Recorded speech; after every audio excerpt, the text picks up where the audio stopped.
Biotechnology and its application, chapter number 10. Hello everyone. Your chapter number 10 is biotechnology and its application.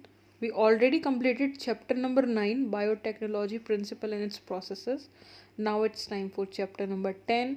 उस वाले chapter में हमने सीखा कि तुम्हारा रिकॉम्बिनेंट डीएनए, वेक्टर, प्लाज्मिड, ये सब क्या होते हैं, समझ रहे हो तुम। उसमें हमने देखा कि तुम्हारा ये चीज़ें बनती कैसे हैं, किस प्रिंसिपल पर ये बेस्ड हैं। इस चैप्टर में हम देखेंगे कि उनका प्रैक्टिकल यूज़ क्या है ना। बना तो लिया, लेकिन एप्लीकेशंस क्या हैं उनकी। तो देखो, स्टार्ट कर रहे हैं हम चैप्टर अपना, biotechnology as you would have learn from the previous chapter. ये दोनों चैप्टर कनेक्टेड हैं बिल्कुल। तुमने वो वाला चैप्टर नहीं पढ़ा है ना, पहले उसको पढ़ के आओ। इसमें हम क्या देखेंगे कि हमको इंडस्ट्रियल स्केल पर प्रोडक्शन कराना पड़ता है। बायोफार्माटिकल्स का मतलब मेडिसिन का तुम्हारा, and biologicals using genetically modified organism. Organism में तुम्हारे जेनेटिकली मॉडिफाइड माइक्रोब हो सकते हैं, जेनेटिकली मॉडिफाइड फंजाई हो सकती हैं, जेनेटिकली मॉडिफाइड प्लांट्स हो सकते हैं, जेनेटिकली मॉडिफाइड एनिमल्स हो सकते हैं। ठीक है ना। जेनेटिक मॉडिफिकेशन में हम क्या करते हैं, हम करते हैं जीन्स में अल्ट्रेशन करते हैं। तो जेनेटिकली मॉडिफाइड ऑर्गेनिज्म तुम्हारे होते क्या हैं, ऐसे ऑर्गेनिज्म जिनके डीएनए में, जीन्स बोले तो डीएनए में हमने कुछ अल्टरेशन कर रखी हो। तो यही चीज़ हमने चैप्टर 9 में पढ़ी थी कि कैसे करते हैं हम अल्टरेशन, जेनेटिक इंजीनियरिंग से, बायोप्रोसेस इंजीनियरिंग से, वो सब वो उस चैप्टर में रह गया। अब इसमें हम एप्लीकेशंस के बारे में देख रहे हैं। ठीक है ना। तो बायोटेक्नोलॉजी में हमने जैसे कि प्रीवियस चैप्टर में पढ़ा कि essentially deals with industrial scale production of medicines, biopharmaceuticals and biologicals. हमने उस चैप्टर में देखा था कि कैसे इंडस्ट्रियल स्केल पर बहुत लार्ज अमाउंट में प्रोडक्शन करते हैं इन चीज़ों का, समझ रहे हो तुम। The applications of biotechnology include therapeutics, diagnostics, genetically modified crops for agriculture, processed food हो गया तुम्हारा, बायो रेमिडेशन हो गए, वेस्ट ट्रीटमेंट, जो सबसे बड़ा टॉपिक है, वो तक हम बायोटेक्नोलॉजी की हेल्प से करते हैं। तो क्या क्या एप्लीकेशन दे रखी हैं, देखो हमारे चैप्टर में, इस चैप्टर में जो मेन 2 एप्लीकेशन हमको पढ़नी है ना, वो 2 फील्ड में पढ़नी है। कौन कौन सी, एक तो एग्रीकल्चर तुम्हारा, एग्रीकल्चर, और एक हमको पढ़नी है मेडिसिन वाले फील्ड में, है ना। मेडिसिन वाले फील्ड में तुम्हारे इंसुलिन से बहुत क्वेश्चंस आते हैं, एग्रीकल्चरल में भी ऐसे ही कुछ है। हमको ये 2 हमारी मेन एप्लीकेशन है जो इस चैप्टर में पढ़नी है। और क्या क्या होती है तुम्हारी, देखो थेरेपेटिक्स होती है ना, और तुम्हारी डायग्नोस्टिक्स होती है, जेनेटिकली मॉडिफाइड क्रॉप्स एग्रीकल्चर के लिए हम कैसे बनाते हैं वो होती है। ठीक है ना। और फूड प्रोसेसिंग, तुम्हारे जो ये कर्ड वगैरह होती हैं, प्रोसेस्ड फूड जिसे हम बोलते हैं, उनमें भी कुछ हद तक या कुछ ऐसे पर्टिकुलर फूड्स होते हैं जिसमें हम बायोटेक का यूज़ करते हैं। Bioremediation, remedy related to biotechnology, remedy which are based on biotechnology. Waste treatment हो गया तुम्हारा, एनर्जी का प्रोडक्शन हो गया कुछ लेवल पर, ये सब एप्लीकेशन है तुम्हारी बायोटेक्नोलॉजी के। हमारे सिलेबस में हम जिन चीज़ों पर 2 पर फोकस ज़्यादा करेंगे वो है तुम्हारी क्या, agriculture and your medicine therapeutics. 3 critical research area of biotechnology are, देखो 3 ऐसे क्रिटिकल रिसर्च एरिया हैं, वो हैं तुम्हारे providing the best catalyst in the form of improved organism. किसी एक पर्टिकुलर चीज़ के लिए, किसी एक पर्टिकुलर प्रोसेस के लिए हमको कैटलिस्ट की ज़रूरत पड़ती है ताकि वो चीज़ की जो एक्टिवेशन एनर्जी है वो लोअर हो जाए। Lowering the activation energy of any particular process we need catalyst.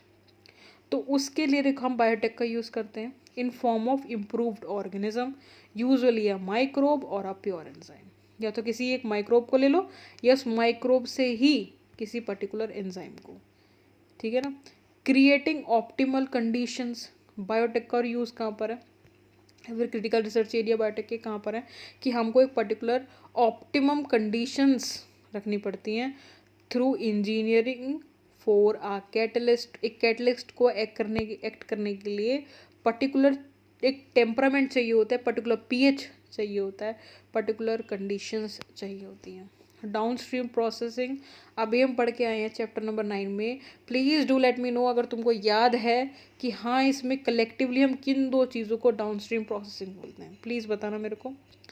Otherwise तो downstream processing technology to purify the protein organic compounds. ठीक है, लेट अस नाउ लर्न। अच्छा, तुमको इस पूरे पैरा में क्या समझने का है? कुछ 3 क्रिटिकल रिसर्च एरिया तुम्हारे क्या क्या हैं? अगर ऑप्शंस, वैसे तो इतने बड़े ऑप्शंस नहीं बनेंगे इन, अगर वो कंसाइज करके ऑप्शंस दे तो तुमको पहचानने आने चाहिए। सिर्फ इस पैरा में ये इंपॉर्टेंट है तुम्हारे लिए। Let us now learn how human being have used biotechnology to improve the quality of human life, specially in the field of food production and health. सबसे पहले एग्रीकल्चर की फील्ड में देखते हैं। Let us look at the 3 options that can be thought for increasing food production. अगर सोचो हमको बहुत ज़्यादा लार्ज स्केल में किसी चीज़ पर्टिकुलर फूड का प्रोडक्शन करना है तो हमारे पास 3 ऑप्शंस हैं। या तो हम एग्रोकेमिकल बेस्ड एग्रीकल्चर कर लें, option number 1। Agrochemical based agriculture में हम क्या करेंगे?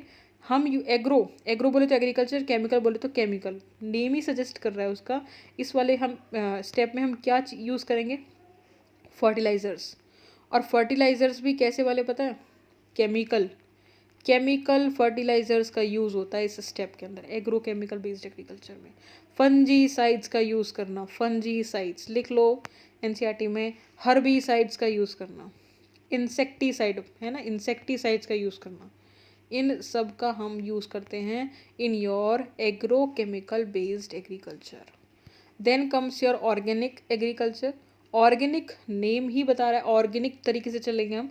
इसमें हम सब चीज़ें बायो की यूज़ करते हैं, जैसे बायो फर्टिलाइज़र हो गया तुम्हारा, और बायो पेस्टिसाइड। अगर हम पेस्टिसाइड यूज़ करेंगे ना वो भी ऑर्गेनिक होगा हमारा। Biopesticide, biofertilizer, biocontrol methods या बायो कंट्रोल, ये सब हम ऑर्गेनिक एग्रीकल्चर में यूज़ करते हैं। Then comes your last step, genetically engineered crop based agriculture. इसमें हम यूज़ करते हैं किस चीज़ का? इसमें हम यूज़ करते हैं तुम्हारी बायोटेक का। और ये तीनों ही स्टेप, एक तो अपना वो था एग्रोकेमिकल बेस्ड वाला, और ऑर्गेनिक, और ये जेनेटिक इंजीनियरिंग वाला, ये तीनों ही steps leads to green revolution. Green revolution समझ रहे हो क्या है? ग्रीन रिवॉल्यूशन में हरित क्रांति जिसे बोलते हैं, उसमें तुम्हारा फूड का प्रोडक्शन काफ़ी ज़्यादा हो गया था। लेकिन फिर भी देखो एक चीज़ है कि the green revolution succeed in tripling the food supply. Mark this point कि जो खाने की सप्लाई थी ना वो 3 गुना हो गई थी, लेकिन फिर भी but yet it was not enough to feed the growing human population.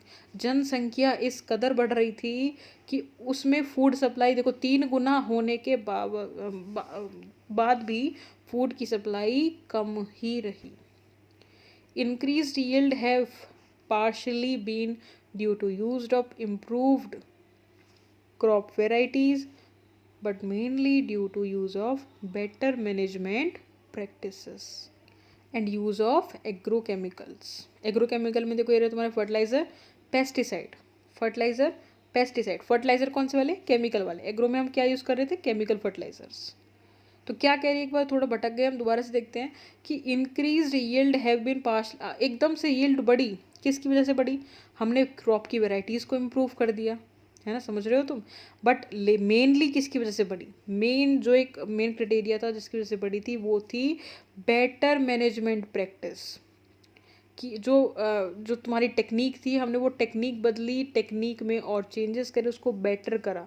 हमने एग्रो केमिकल्स यूज़ करने चालू कर दिए, केमिकल्स यूज़ करने स्टार्ट कर दिए, chemical fertilizer, fungicides, insecticides, herbicides, ये सब। लेकिन फार्मर्स के लिए डेवलपिंग वर्ल्ड, मतलब जहाँ पर अभी डेवलप पूरी तरीके से नहीं हुआ है डेवलपमेंट, अभी वो डेवलपिंग कंट्रीज़ हैं, तो फार्मर्स के लिए in the developing world agrochemicals are too expensive. Agrochemicals बहुत महंगे मिलते थे, and further increase in yield with existing varieties are not possible. और एग्रो देखो 2 चीज़ थी, देखो क्या थी? फार्मर्स के लिए सबसे बड़ी दिक्कत क्या थी उस टाइम पर कि एक तो एग्रोकेमिकल्स हैं वो बहुत एक्सपेंसिव हैं, और हम अगर कन्वेंशनल ब्रीडिंग यूज़ करेंगे, बोले तो अगर हम अपना कन्वेंशनल तरीका यूज़ करेंगे, वही बारिश का पानी, वही अपने जो दवाइयाँ हैं थोड़ी मोड़ी वो यूज़ करेंगे, तो उससे इतनी ज़्यादा यील्ड, फूड प्रोडक्शन इंक्रीज़ नहीं हो पाएगा। तो इस वाले पैरा में क्या बताया गया है? सबसे पहले दोबारा से देखो, ये जो ऊपर 3 स्टेप्स थे तुम्हारे, एग्रोकेमिकल वाला, ऑर्गेनिक एग्रीकल्चर, और ये जेनेटिक इंजीनियर्ड फूड का, ये सब की वजह से आया तुम्हारा ग्रीन रिवॉल्यूशन। बोले तो फूड का प्रोडक्शन एकदम से बढ़ गया, ट्रिपल हो गया, लेकिन फिर भी ह्यूमन की पॉपुलेशन इतनी बढ़ रही थी कि वो इनफ नहीं था। इनफ नहीं था मतलब काफ़ी नहीं रह पाया, वो फिर भी कम पड़ गया। सोचो 3 गुना खाना हुआ फिर भी कम रह गया, समझ रहे हो। और ये सब बढ़ा कैसे, क्योंकि हमने इम्प्रूव फूड वैराइटीज़, जो क्रॉप वैराइटीज़ थी उसको इम्प्रूव कर दिया। मेन रीज़न क्या था कि मैनेजमेंट प्रैक्टिसेस बेटर हो गई, एग्रोकेमिकल केमिकल का यूज़ होने लगा एग्रीकल्चर के अंदर। लेकिन फार्मर्स के लिए दोनों ही चीज़ें बड़ी थी, दोनों ही चीज़ें ठीक नहीं थी, क्योंकि एग्रोकेमिकल्स तो देखो तुम्हारे एक्सपेंसिव बहुत थे वो, और कन्वेंशनल मेथड से वो इंक्रीज़ नहीं कर पा रहे थे, और ह्यूमन की पॉपुलेशन ऊपर जा रही है, इंक्रीज, ठीक है ना। आगे देखो, एज ट्रेडिशनल, एक सेकेंड रुक जाना जरा, as traditional breeding techniques fail to keep pace with the demand. Traditional techniques तो वही तुम्हारी पुरानी टेक्निक्स, ये पॉपुलेशन बहुत बढ़ रही है, फूड प्रोडक्शन इतना हो नहीं पा रहा है, and to provide sufficiently fast and efficient system for crop improvement एक और टेक्नोलॉजी आई जिसे बोला टिश्यू कल्चर। बहुत इंपॉर्टेंट है कि कौन सी टेक्निक आई ग्रीन रिवॉल्यूशन के बाद, टिश्यू कल्चर, एक नई टेक्निक यूज़ हुई और फूड प्रोडक्शन को इंक्रीज़ करने के लिए। क्या करा टिश्यू कल्चर के अंदर, what does tissue culture mean, tissue culture का मतलब क्या है। It was learn by scientist 1950s के दौरान that whole plant could be regenerated from explant. ये इनकी एक कैपेसिटी की वजह से हुआ, टोटीपोटेंसी। टोटीपोटेंसी क्या होता है, किसी भी एक पर्टिकुलर ऑर्गेनिज्म के किसी एक पर्टिकुलर सेल से उस पर्टिकुलर ऑर्गेनिज्म को दोबारा पूरा बना देना इज नोन एज टोटीपोटेंसी। नहीं समझ आया, दोबारा से सुनो। टोटीपोटेंसी का मतलब क्या होता है, मानो ये कोई एक्स चीज़ है, कोई पर्टिकुलर ऑर्गेनिज्म है, उसका एक पर्टिकुलर एक सेल ले लिया मैंने, उस सेल को परफेक्ट मीडियम में रखा, उसको ऑप्टिमल कंडीशंस दी, प्रोवाइड करी, उसने उस एक छोटे से सेल ने पूरा ऑर्गेनिज्म तैयार कर दिया विद इन अ टाइम। इसको बोलते हैं कि वो सेल कैसा था, टोटीपोटेंट था। कैसा था, टोटी। क्या ह्यूमन बींग्स टोटीपोटेंसी रखते हैं, नहीं। जब एम्ब्रॉय होता है मदर की यूट्रस में होते हैं, जब फीटस होते हैं उस टाइम पर, जब ब्लास्टोसिस्ट होता है उस वाले 16 सेल्ड स्टेज जो होती है, ब्लास्ट कौन सा होता है वो, ब्लास्टोसिस्ट जो होता है, मोरूला, उस टाइम पर टोटीपोटेंसी होती है। उस टाइम पर अगर हमारा एक भी सेल अगर बाहर जाता है ना, जिसे बोलते हैं मोनोजाइगोटिक ट्विन बन गए, तो एक सेल भी बाहर चला गया तो वो नया ऑर्गेनिज्म बना देता है। ट्विन्स, ट्रिपलेट्स इसी तरह से बनते हैं एक केस में जो मोनोजाइगोटिक होते हैं। तो तब तो हमारे पास टोटीपोटेंसी होती है। लेकिन अब हमारी उंगली का, नाखून का, सॉरी फॉर द डिस्टर्बेंस, हाँ तुम कहाँ थे, हम थे कि हाँ क्वेश्चन था मेरा क्या, ह्यूमन का किसी एक सोचो तुम उंगली का कोई एक सेल निकाल दो या फेस से कोई एक सेल ले लो, क्या वो पूरा ऑर्गेनिज्म बना देगा, नहीं। अब हमारे सेल्स टोटीपोटेंट नहीं है।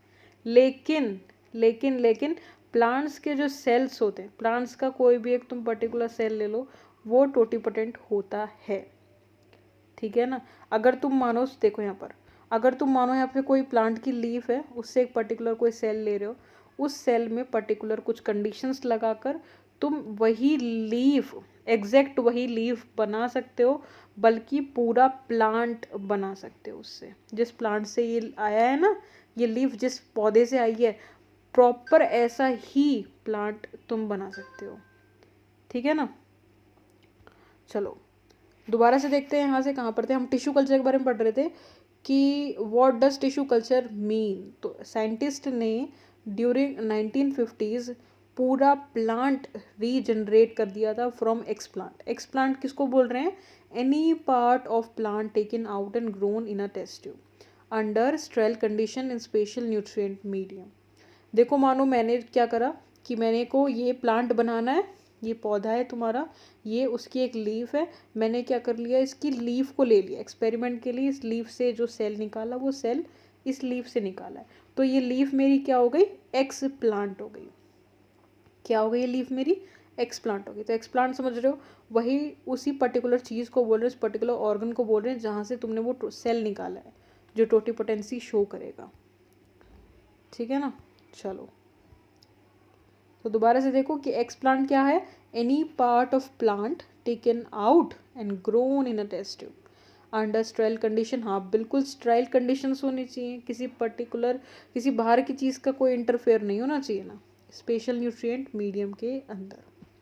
जैसे साइटो अभी यहाँ पर आगे बताएंगे देखेंगे, the capacity to generate a whole plant from any cell explant is known as totipotency. पूरे ऑर्गेनिज्म को बनाना, पूरे प्लांट को बनाना उस प्लांट के एक पर्टिकुलर सेल से is known as totipotency. Important है इसीलिए इतना इस पर जोर दिया।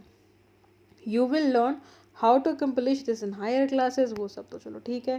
It is important to stress here the nutrient medium, बहुत इंपॉर्टेंट लाइन है, हाईलाइट कर लो इसको एनसीईआरटी में। कहाँ पर गया, एक सेकेंड कहाँ गई, हाँ। It is important to stress here that the nutrient medium must provide a carbon source as sucrose. उसको क्या है, कोई कार्बन सोर्स हमको देना पड़ेगा, जैसे कि sucrose, such as sucrose and also inorganic salts, vitamins, amino acids and plant growth regulator. तुमने पढ़ा होगा उस वाले चैप्टर के अंदर, ये प्लांट ग्रोथ एंड रेगुलेटर्स के अंदर ही, लाइक ऑक्सिन एंड साइटोकाइनिन। बहुत इंपॉर्टेंट है, बहुत ज़्यादा इंपॉर्टेंट है। एक क्या करेगा यहाँ पर, तुम क्या करो, ये तुमने पर्टिकुलर सेल लिया, इसमें किसी एक का प्लांट कहाँ गई, ग्रोथ रेगुलेटर तुम्हारे ऑक्सीजन साइटोकाइनिन चाहिए, तुम एक किसी का अमाउंट बढ़ा दो तो तुम्हारा रूट शूट सिस्टम निकल आएगा, फिर दूसरे वाले का सिस्टम वो कर दो, क्या कर दो, दूसरे वाले का अमाउंट बढ़ा दो तो तुम्हारा रूट सिस्टम निकल के आ जाएगा।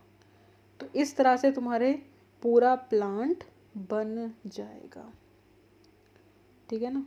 तो क्या क्या इंपॉर्टेंट है यहाँ पर, तुम्हारा एक्स प्लांट तुम्हें पता होना चाहिए, टोटिपोटेंसी किसको बोलते हैं पता होना चाहिए, किस किस की ज़रूरत होती है, carbon source such as sucrose, inorganic salt, vitamin, amino acids, most important auxin and cytokinin, growth regulators. By application of this method, it is possible to achieve propagation of large number of plant in very short duration. इस तरह से हम काफ़ी सारे clones बना सकते हैं एक ही जैसे बहुत कम टाइम के अंदर। This method of producing 1000 of plant through, यही टिश्यू कल्चर है। और तुम्हारा भाई टिश्यू से, सेल से ही तो तुम पूरा कल्चरिंग कर रहे हो एक पर्टिकुलर, इसी को बोलते हैं टिश्यू कल्चर। और इसी ऐसे टाइप के टिश्यू कल्चर में जिसमें टोटिपोटेंसी एक्सप्लांट का हम यूज़ कर रहे हैं, इसको बोलते हैं माइक्रो प्रोपोगेशन। PYQS के ऊपर तुम्हें कोचिंग्स में क्वेश्चन दिख जाएंगे, इंपॉर्टेंट है अंडरलाइन करना, माइक्रो प्रोपोगेशन। माइक्रो प्रोपोगेशन किसके लिए बोलते हैं, किसके लिए बोलते हैं, ऐसे ही टिश्यू कल्चर के लिए। The method of producing 1000 of plants through tissue culture is called micro propagation. Each of these plant will be genetically identical, हाँ बिल्कुल एक जैसे होंगे, ओरिजिनल प्लांट से बिल्कुल आइडेंटिकल होंगे जहाँ से उनको निकाला गया है, एंड उनको बोलेंगे सोमा क्लोन्स। मानो ये प्लांट से, ये लीफ है, इस प्लांट की ये लीफ है, इस लीफ से मैंने सेल निकाला, फिर इससे पर्टिकुलर पूरा प्लांट बना दिया। तो ये जो ये प्लांट और ये प्लांट आपस में क्या होंगे, सोमा क्लोन्स। अभी एक वर्ड आएगा सोमेटिक हाइब्रिड करके, उससे कंफ्यूज मत होना, सोमा क्लोन्स में एग्जैक्ट सेम होंगे। टोटिपोटेंसी, एक्सप्लांट, ये सब इसी के अंदर आएगा, micro propagation. Many important food plant like हमने सोमा क्लोन्स करके ऐसे ऐसे कुछ प्लांट्स बनाए, जैसे कि तुम्हारा टोमेटो हो गया, बनाना हो गया, एप्पल हो गया। कैसे याद रख सकते हो, बैट से याद रख सकते हो। किससे, बैट से। B for banana, A for Apple, T for tomato. Have been produced in commercial scale using this method. Try to visit a tissue culture laboratory with your teacher for better understanding the process. ठीक है ना, चलिए एक second. Another important application of the method is the recovery of healthy plant from a deceased plant. क्या बोल रहे हैं, देखो एक तो हो गया तुम्हारा कि पूरा ऑर्गेनिज्म ही बनाना। एक एग्जांपल सुनो, मानो तुम्हारा ये एक्स प्लांट है, कोई करके x plant, I am not talking about वो वाला एक्स प्लांट, मतलब कोई भी एक XYZ कोई भी एक प्लांट है, इस प्लांट के सारे सेल क्या हैं, इनमें सब में डिसीज़ हो रही है पूरा, मतलब ये कीड़ों ने खा रखा है, लेकिन इसका जो एक पर्टिकुलर पोर्शन है वो ठीक है, और मुझको ये प्लांट किसी कीमत पर हेल्दी चाहिए। मानो ये सेल बिल्कुल ठीक है, तो मैं इस सेल को निकालूंगी, यही सेम प्रोसेस अपन करेंगे और इससे पूरा एक प्लांट बना देंगे। क्या कर देंगे, इससे पूरा प्लांट बना देंगे। और ये तो डिसीज्ड वाला प्लांट था, हम बनाएंगे डिसीज़ फ्री प्लांट, बोले तो हेल्दी प्लांट। तो तुमको कैसे एक डिसीज प्लांट से हेल्दी प्लांट मिल गया, ड्यू टू दिस एप्लीकेशन, यही इसमें बताया गया है, ठीक है ना। तो देखो कि एक और एप्लीकेशन क्या है इस मेथड की, इसी वाले की जो हम ऊपर अभी पढ़ के आए हैं, टोटिपोटेंसी वाले मेथड की इसकी, जिसमें सोमा क्लोन्स बनते हैं, and method of producing 1000 of plants को हम बोलते हैं माइक्रो प्रोपोगेशन। इसी मेथड की एक और एप्लीकेशन है तुम्हारी कि तुम एक हेल्दी प्लांट्स बना सकते हो from a deceased one. Even if the plant is infected with virus, जैसे वायरस जो इन्फेक्ट, ये बहुत इंपॉर्टेंट लाइन है। देखो वायरस का क्या होता है कि ये मेरिस्टम को कभी भी इन्फेक्ट नहीं कर पाता है।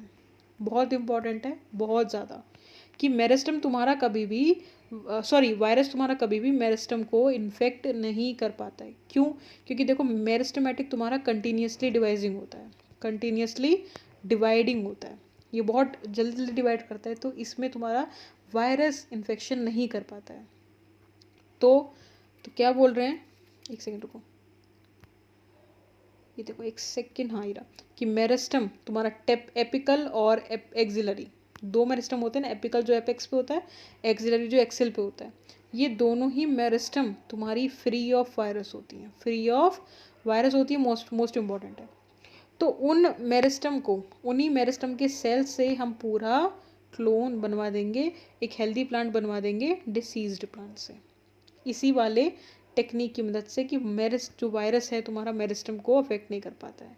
तो प्लांट भी अगर इन्फेक्टेड है तो मेरिस्टम उसकी क्या होगी, मानो एक प्लांट है उस पर वायरस ने अटैक कर रखा है, पूरा इन्फेक्टेड है, फिर भी उसकी मेरिस्टम हमको क्या मिलेगी, free of virus, free of infection, उसी के एक सेल को लो, पूरा प्लांट बनाओ और हेल्दी प्लांट पाओ। Hence, one can remove the meristem and grow it in vitro. In vitro मतलब out of body to obtain virus-free plant. Scientist has succeed in culturing meristem. अब ये तुमको याद करना होगा, देखो ये वाली जो टेक्निक थी जिसमें हमने सोमा क्लोन्स बनाए थे एक जैसे, उसमें तुम ट्रिक याद रखना, बैट, बनाना, एप्पल, टमाटो, कंफ्यूज नहीं होना। और ये वाली ट्रिक जिसमें हमने मेरिस्टम, उसमें तो हमने क्या यूज़ करा है, एक्स प्लांट, इसमें हमने क्या यूज़ करा है, एक्स प्लांट, कि एक पर्टिकुलर कोई भी सेल ले लिया, टिश्यू ले लिया, लेकिन इसमें हमने यूज़ करा है मेरिस्टम। तो इस वाली कंडीशंस को हम कहाँ पे लगाएंगे, बनाना, शुगर केन, पोटैटो। कोई ट्रिक है इसको याद करने की, हाँ ट्रिक है एक, मुझे ये किसी टीचर की ट्रिक है, मुझे उनका नाम याद नहीं आ रहा है, कोई तो है, PW का ही कोई टीचर है, कोई नहीं, देखो वो जो होती है मायावती है, उनकी एक पार्टी है BSP करके, तो BSP से हम याद रख सकते हैं banana, sugar cane and your potato. तो ये तुम्हारे ऐसे प्लांट्स हैं जिनकी, हाँ जिनको हम डिसीज प्लांट से हेल्दी प्लांट हमने बनाया है फ्रॉम देयर मेरिस्टम सेल्स। ठीक है ना, चलो आगे बढ़ते हैं। Scientist have even isolate single cell from plant after digesting their cell wall, have been able to isolate naked protoplast. अब ध्यान से देखना कि सेल, जब एक पूरा सेल होता है तो उस सेल की, अरे एक सेकेंड, ये सेल है मानो, तो सेल की जब हम सेल वॉल रिमूव कर देते हैं ना, ये सेल वॉल जब रिमूव कर देते हैं तो बचता है तुम्हारा क्या, प्रोटोप्लास्ट। तो सेल मेम्ब्रेन तो होती है, मेम्ब्रेन तो होती है, लेकिन सेल वॉल नहीं होती है। तो साइंटिस्ट ने क्या करा, एक और तरीका निकाला, उन्होंने क्या करा कि एक सिंगल सेल को आइसोलेट करा प्लांट से। कैसे करा, पहले तो उनकी सेल वॉल को डाइजेस्ट करा, और क्या मिल गया उनको, नेक्ड प्रोटोप्लास्ट। नेक्ड प्रोटोप्लास्ट क्यों बोला है, क्योंकि उनके पास सेल वॉल ही नहीं है। क्या नहीं है उनके पास, सेल वॉल नहीं है, सिर्फ प्लाज्मा मेम्ब्रेन से सराउंडेड है वो। Isolated protoplast from 2 different varieties, इसमें क्या है कि 2 डिफरेंट वेराइटीज़ के हमने प्रोटोप्लास्ट को आपस में मिला दिया, और वो दोनों के पास डिज़ायरेबल कैरेक्टर्स थे, उनको हमने फ्यूज़ करा, हाइब्रिड प्रोटोप्लास्ट हमको मिला। समझो दोबारा से क्या हुआ, एक 2 सेल हैं, इन दोनों के पास डिज़ायरेबल कैरेक्टर है, मेरे पास डिज़ायरेबल कैरेक्टर है, मानो इसके पास कुछ एक्स एडवांटेज है, इसके पास कुछ वाई एडवांटेजेस है। क्या करा, इनकी सेल वॉल को, ये जो सेल वॉल है इसको डाइजेस्ट करवाया, सेल वॉल को डाइजेस्ट करवाया, बचा फिर प्रोटोप्लास्ट। फिर प्रोटोप्लास्ट बचा इनका, देखो ये रहा प्रोटोप्लास्ट बचा, इनके प्रोटोप्लास्ट को करा दिया फ्यूज्ड, और फ्यूज़ कराने के बाद फिर इनके ऊपर आ गई सेल वॉल, और तुम्हारा डिज़ायरेबल कैरेक्टर एक ही ऑर्गेनिज्म के, दोनों डिज़ायरेबल कैरेक्टर एक ही पर्टिकुलर ऑर्गेनिज्म के अंदर आ गए। समझ रहे हो तुम? तो ध्यान से आओ कि isolated protoplast from 2 different varieties of plant, each having a desirable character, can be fused to get hybrid protoplast which can be further grown to form a new plant. ये इंपॉर्टेंट है कि ऐसे ही हाइब्रिड को बोलते हैं somatic hybrid.